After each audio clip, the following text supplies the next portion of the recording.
Hello, this is Gary at Jack Raven Bushcraft. This week I'm going to talk about the importance of having some kind of bed in place in relation to staying warm at night when you're camping. So I hope you enjoy.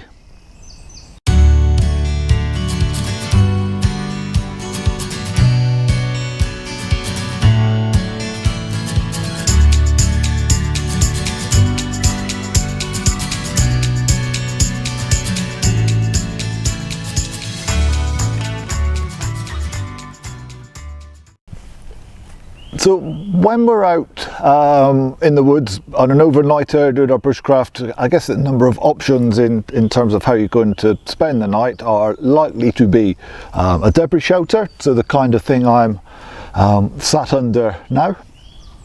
It might be a tarp, which is my own kind of personal favourite for a few reasons. They're quick and easy to put up, for one, lightweight. Part of my love of bushcraft is the connection with the natural world. So for me, I like to sleep underneath a tarp, and then I can just kind of lay there and look out and see everything that's going on in the woodland. So it gives me a sense of immediacy. The other option, I guess, is going to be in a tent. So all of those are valid. Now, one common theme with however you choose to spend your night is going to be around making sure that you stay warm. And one of the easiest things you can do there is to put some insulation between you and the ground. So if we think back to our school days, doing a little bit of science and methods of heat transfer, you may remember conduction as being one of them. So with conduction, in kind of more or less rough terms, a solid is a better conductor than a liquid, which is a better conductor than a gas. So if we put that into practical terms, what that actually means for us when we're out in the woods doing our bushcraft, it means that the ground here is a better conductor than the air around us. So essentially the ground is going to suck the heat right out of you. So it is really, really important that you get something between you and the ground. So when you take your, for instance, your foam road mat with you, you may be thinking that it's about providing some comfort until you try it, of course, and then you're quite likely to change your mind on that. Their role is not, or their job is not to provide comfort, or it certainly isn't their primary purpose. Their purpose is to prevent you from losing heat to the ground. So it's about putting an insulation layer between you and the floor. So in this kind of thing, where I'm in a debris shelter, well, I've got a very kind of rudimentary bed in place here. We did do a video maybe a couple of years ago on just making a little bed for a debris shelter. This is as simple as it gets. I've got 3 logs here, 1, 2, another one at that end, and then just some sticks going across the top.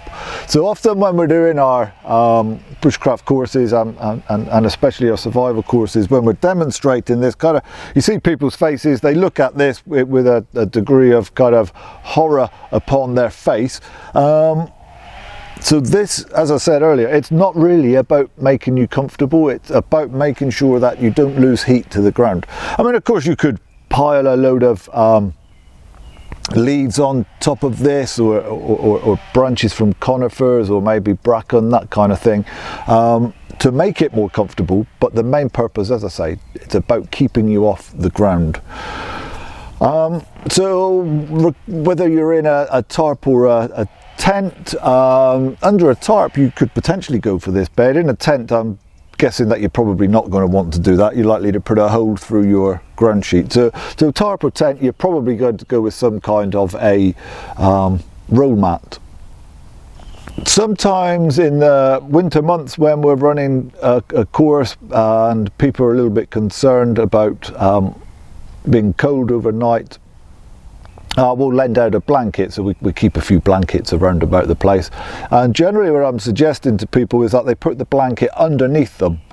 And it's one of those things that sometimes I wonder whether people think I'm just pulling their leg a little bit, sort of, you know, because you're just so used to pulling that blanket on the top of yourself.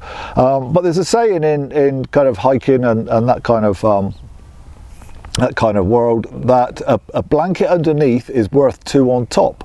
And it goes back to this thing I said earlier about the ground is a better conductor than the air.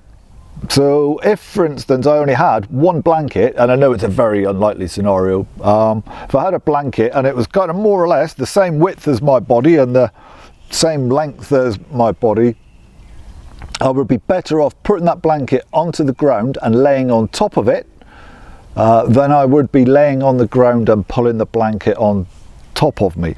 With that latter example, if I lay on the floor and pull a blanket on top of me, I've basically insulated myself to the ground, and the ground is just going to suck that heat right out of me. So remember guys, make sure that you get good insulation underneath you. That's going to make a massive difference to how warm or cold you might be at night. So hopefully guys, there's a few bits and pieces there that you can use in your own bushcraft adventures. So yeah, remember, insulate yourself from the ground. I can't overemphasize that enough, and how much difference it's going to make to the quality of your night's sleep.